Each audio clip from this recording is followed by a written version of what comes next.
ठीक है जी। सो लाइए इसको आगे सॉल्व करते हैं। तो हम इसको डीबग करने की कोशिश कर रहे थे। तो हमने यहाँ पे ब्रेक पॉइंट लगाया हुआ है। ठीक है।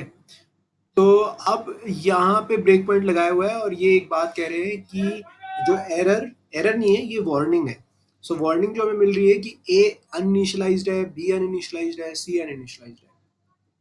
सो कोई बात नहीं, हमने ये डीबग वाला बटन दबाया और इसने हमें एग्जीक्यूट करने के लिए अलाउ कर दिया।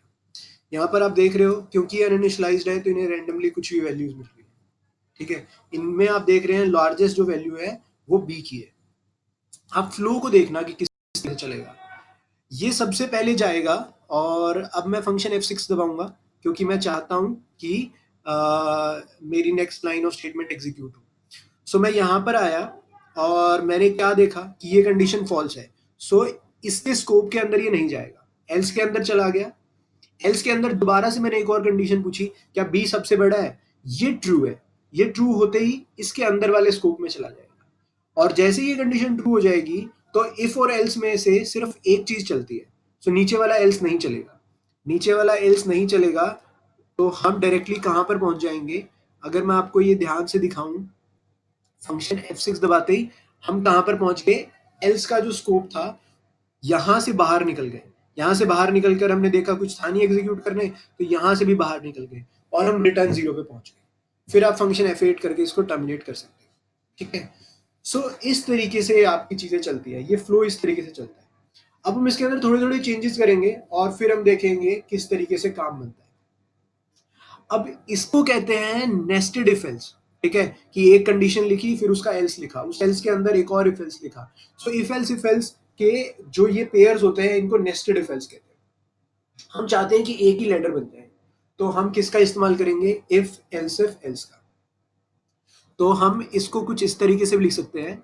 यहां पे एल्स लिखने की बजाय मैं एल्स इफ लिख सकता हूं और इस कंडीशन को यहां से उठाकर, इन चीजों को यहां से उठाकर मैं यहां पर रख सकता हूं। यहां से कंट्रोल एक्स किया मैंने और यहां पे कंट्रोल वी कर दिया। ठीक है जी। इन चीजों को हम यहां से हटा सकते हैं। सो अभी मेरी कंडीशन क्या हो गई? मेरी ये हो गई, ए अगर सबसे बड़ा है तो ए को सी आउट कर दीजिए, या फिर इसके अलावा अगर ये कंडीशन ट्रू है तो ये कर दीजिए, और अगर ये भी ट्रू नहीं है तो एल्स कर दीजिए सी आउट ए, सॉरी सी। तो आप इसके अंदर क्या देख पाएंगे कि आप इसको चाहे जितना भी बड़ी लेटर बनाना चाहे बना सकते हैं और ये एकदम लीनियर होगा। इफ एल्सिफ एल्सिफ एल्सिफ जितने चाहे एल्सिफ बीच में इंसर्ट कर सकते हैं और ये एकदम लीनियर होगा। इसका फ्लो स्टेटमेंट देख लेते हैं। इसके अंदर भी जितने भी मेरे इफ एल्सिफ होंगे ना, इनमें से सिर्फ एक ही चलेगा। पहली कंडीशन ट्रू हुई तो पहली चल जाएगी, पहली नहीं ट्रू हुई दूसरी भी नहीं ट्रू हुई, और तीसरी ट्रू होगी तो तीसरी चल जाएगी। तीसरी के नीचे फिर कोई और नहीं चलेगा। आप समझ पा रहे हैं इस चीज को? लाइए इसको भी डीबग करके देख लेते हैं और फ्लो को समझ लेते हैं। तो देखने में ये आ रहा है कि मेरे को 3 वार्निंग्स मिली हैं, और 3 वार्निंग मेरे को किस लिए मिली है? क्योंकि मैंने 3 अनइनिशियलाइज्ड वेरिएबल्स को यूज कर रहा हूँ। अनइनिशियलाइज्ड वेरिएबल्स को गार्बेज वैल्यू मिली है, ए को ये, बी को ये और सी को ये। लाइए फंक्शन F6 करके हम आगे चलते हैं।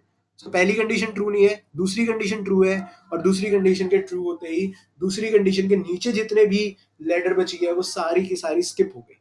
ठीक है। सो हम इसको हम यहाँ पे स्किप कर देते हैं और हम यहाँ पर देखते हैं फंक्शन F8 दबाकर मैं इसको टर्मिनेट करता हूँ। और हमने क्या देखा कि इफ एल्स हमने देखा, और नेस्टेड इफ एल्स हमने देखा, और एक इफ एल्सिफ एल्स हमने देखा। हमने ये भी चीज एक बहुत जरूरी चीज जो इसमें देखने वाली है कि पूरी की पूरी लेटर में कोई एक चीज ही चलेगी। जो भी कंडीशन ट्रू होगी वो चल जाएगी, उसके नीचे का पूरा लेटर स्किप करेंगे हम लोग। ठीक है। चलिए, आप यहां पर चाहें तो कुछ और भी लिख सकते थे। जैसे मान लीजिए मैं यहाँ पे लिख देता हूं एल्सेफ, और एल्सेफ यहां पर मैंने बोला, यहाँ पे मैंने ट्रू बोल दिया। ठीक है। और यहाँ पे मैं कमेंट का इस्तेमाल कर देता हूँ। ठीक है। ऐसे ही मैंने इंसर्ट कर दिए काफी सारे इफ एल्स, और यहाँ पर मैं लिख देता हूँ do nothing, do nothing, do nothing. और अब हम अगर दोबारा एग्जीक्यूट भी करें तो हम ये देखेंगे कि ये जो हमने इतनी बड़ी लेडर बना ली है ना, इस पूरी की पूरी लेडर में हमारा क्या एग्जीक्यूट होगा, सिर्फ बी ही एग्जीक्यूट होगा, और बी के नीचे वाले सारे एल्स सिर्फ हमारे हमें स्किप करने पड़ेंगे। तो दोबारा से हमें गार्बेज वैल्यूज मिली है, फंक्शन f6 आगे चलता हूँ, ये टर्मिनेट हुआ, उसके बाद सारे के सारे एल्स सिर्फ हमने स्किप कर दिए। ये काफी इंपॉर्टेंट चीज है। लाइए इसके अलावा अब आगे चलते हैं कि आगे हम क्या करेंगे। अभी एक और चीज समझनी है कि कभी ऐसा भी आ सकता है कि आप सारी की सारी कंडीशंस को एग्जीक्यूट करवाना पड़े आपको। तो सारी की सारी कंडीशन एग्जीक्यूट करवाने के लिए आपको हर जगह इफ लिखना पड़ेगा। ये एक इंपॉर्टेंट चीज है, जो अगर आपको कभी ऐसा कोई यूज केस आ जाता है जिसके अंदर आपको सारी की सारी स्टेटमेंट्स एग्जीक्यूट करवानी पड़े, सारी की सारी कंडीशंस एक बारी ये देखना पड़े कि सारी की सारी सही है या नहीं, तो उसके लिए आपको हर किसी के आगे इफ लगाना पड़ेगा। लाइए कंट्रोल एस, और अब इसको चला के देखते हैं एक बार के लिए कि किस तरीके से काम करती है मेरी चीजें। तो हमने देखा इनिशियलाइज्ड वेरिएबल्स है, अनइनिशियलाइज्ड वेरिएबल्स को गार्बेज वैल्यू मिल गई है फंक्शन f6। तो पहली कंडीशन ट्रू नहीं है, दूसरी भी एग्जीक्यूट होगी, और इसके बाद कोई भी स्टेटमेंट एग्जीक्यूट नहीं हुई, which is a little weird thing. So हम अब इसको दोबारा देखते हैं एक बारी कि इसमें ऐसा क्या एरर आया जिसकी वजह से मैंने वो सारी की सारी स्टेटमेंट्स स्किप कर दी। ओके जी।